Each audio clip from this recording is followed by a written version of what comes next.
இந்தியாவிடம் சரணடைந்த இரு நாடுகள். இதுதான் மோடியின் ராஜதந்திரம். உலகமே வியக்க இந்தியா சம்பவம். இந்திய நாட்டின் மனித வளமும் பாஜக ஆட்சியின் மூலம் நிகழ்ந்த பொருளாதார வளர்ச்சியும் உலகின் முன்னணி நிறுவனங்களையும் நாடுகளையும் நம் நாட்டில் முதலீடு செய்யும் ஆர்வத்தை பெரிய அளவில் தூண்டியிருக்கிறது. இதன் மூலம் நம் நாடு பொருளாதார வளர்ச்சியில் வேகம் எடுப்பது மட்டுமின்றி இங்கு லட்சக்கணக்கான வேலை வாய்ப்புகளையும் அது உருவாக்கும். மேலும் தற்போது சர்வதேச அரசியல் அரங்கில் தவிர்க்க முடியாத சக்தியாக உயர்ந்து நிற்கும் இந்தியா மேலும் வலுப்பெற்று வருகிறது. சமீப நாட்களாக உலக பொருளாதார வல்லுநர்கள் இந்தியாவின் பொருளாதார வளர்ச்சியை பார்த்து வியந்து பாராட்டி வருவது வழக்கமாகி இருக்கிறது. இப்படி இருக்க அஸ்ஸாம் வர்த்தக மாநாட்டில் பங்கேற்ற உலக வங்கியின் இயக்குனர் அகஸ்டானோ குயாமி இந்தியாவின் வளர்ச்சி குறித்து பாராட்டினார். சிறிய அளவிலான வளர்ச்சி சரிவு நேரிட்ட போதிலும் இந்திய பொருளாதார வளர்ச்சி மீது முழு நம்பிக்கை இருக்கிறது.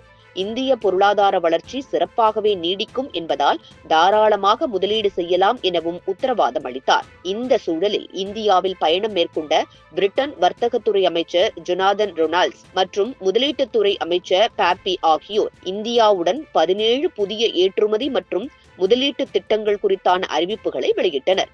எனினும் ஒப்பந்தங்கள் குறித்த விவரங்கள் வெளியாகவில்லை. கடந்த மத்திய பட்ஜெட்டின் மூலம் பிரிட்டன் காப்பீடு நிறுவனங்களுக்கு இந்தியாவில் அதிக வாய்ப்புகள் உள்ளதாகவும் தெரிகிறது. இந்தியாவில் முதலீடு செய்ய ஆர்வம் காட்டும் நாடுகளில் ஆஸ்திரேலியாவும் இணைந்திருக்கிறது. ஆஸ்திரேலியாவும் நமது ராணுவ தளவாட உற்பத்தி துறை, விளையாட்டுத்துறை, கலாச்சாரம், விண்வெளி ஆராய்ச்சி, தொழில்நுட்பம் உள்ளிட்ட துறைகளிலும் கவனம் செலுத்தவிருப்பதாக தெரிகிறது. இது குறித்து ஆஸ்திரேலிய பிரதமர் ஆண்டனி அல்பானிஸ் கூறியதாவது: இந்தியாவின் வேகமான வளர்ச்சியால் கிடைத்துள்ள முதலீட்டு வாய்ப்புகளை ஆஸ்திரேலியா பயன்படுத்திக் கொள்ள விரும்புகிறது. இந்தியாவுடன் பொருளாதார வளர்ச்சியில் பங்கேற்க பிற நாடுகளுக்கு இதைவிட சிறந்த நேரம் அமையாது. இந்தியா, ஆஸ்திரேலியா நாடுகளின் சிறப்பான எதிர்காலத்துக்கான பாதைகளை அடையாளம் காணும் முயற்சி இது.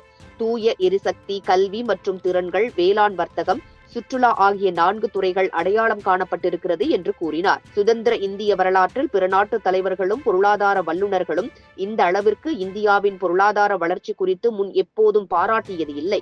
ஆனால் தற்போது அவர்கள் பாராட்டுகிறார்கள் என்றால் அதற்கு முழு முதற் காரணம் பிரதமர் நரேந்திர மோடியின் தொலைநோக்கு பொருளாதார சிந்தனையும் அதை வெற்றிகரமாக செயல்படுத்தி வருவதே காரணம் என்றும் கூறப்படுகிறது.